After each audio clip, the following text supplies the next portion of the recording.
আজকের মধ্যে আপনাদেরকে এই বস্তি খালি করতে হবে। আমরা এই বস্তি কিছুতেই ছাড়বো না। ওই তো এমএলএ সাহেব চলে এসেছে, আর কোনো ভয় নেই। আপনি আমাদের মাথার ছাদ বাঁচান এমএলএ সাহেব। এই বস্তির সবাই আমার বাপ মা ভাই বোনের মতো, ওদের গায়ে হাত তুলে তুই সাহস কোথায় পেলি? এদের মাথায় বুদ্ধি শুদ্ধ বলে কিছুই নেই, কখন কোথায় কি করতে হয় এরা কিছুই জানে না। আপনি? হ্যাঁ, আমি প্রমোটার আজিজ মল্লিক। এই বস্তি থেকে নজর সরান মিস্টার প্রমোটার, আমার পরিবারের ওপর নজর কিন্তু আমি সহ্য করব না।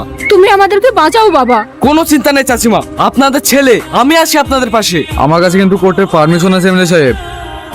ওসব জালি কাগজ অন্য কোথাও গিয়ে দেখান, আমার এলাকায় না। এখান থেকে কেউ এক টুকরো মাটিও নিয়ে যেতে পারবে না, এটা আমার প্রতিশ্রুতি। রোহন চৌধুরী জিন্দাবাদ। জিন্দাবাদ জিন্দাবাদ।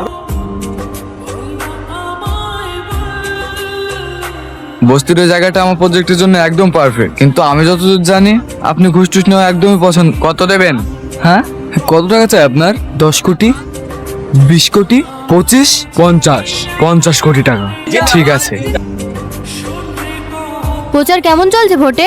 আপনার আশীর্বাদে খুব ভালোই চলছে দিদি। প্রচারে জান লাগিয়ে দাও, ওই এলাকার প্রত্যেকটা ভোট আমার চাই। কোনো চিন্তা করবেন না, শুধু আপনার হাতটা আমার মাথায় রাখবেন। তোমাদের মাথায় আমার হাত আছে, কিন্তু তোমরা যে দল ছেড়ে এসেছো সেই দলের নেতা কিন্তু রোহন চৌধুরী, এটা ভুলে যেও না। ও নিয়ে চিন্তা নেই দিদি, আমরা আপনার নুন খেয়েছি, আপনার সাথে আছি, ভবিষ্যতেও থাকবো।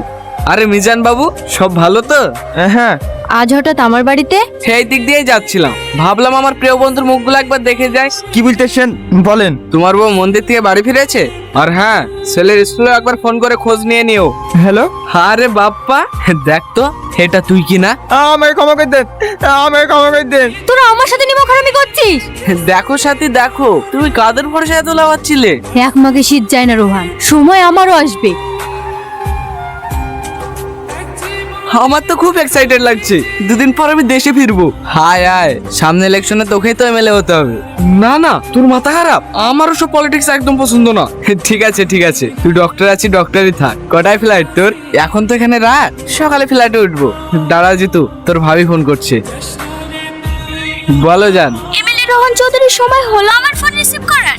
এমএলএ অন্যদের কাছে ম্যাডাম, আপনার কাছে না। তো মিস্টার হাজবেন্ড, আজ সকালে আমাকে লাফি না বলে চলে গেলেন কেন? আরে তুমি তখন ঘুমিয়েছিলে। তো কি হয়েছে, ডেকে বলতে পারতে।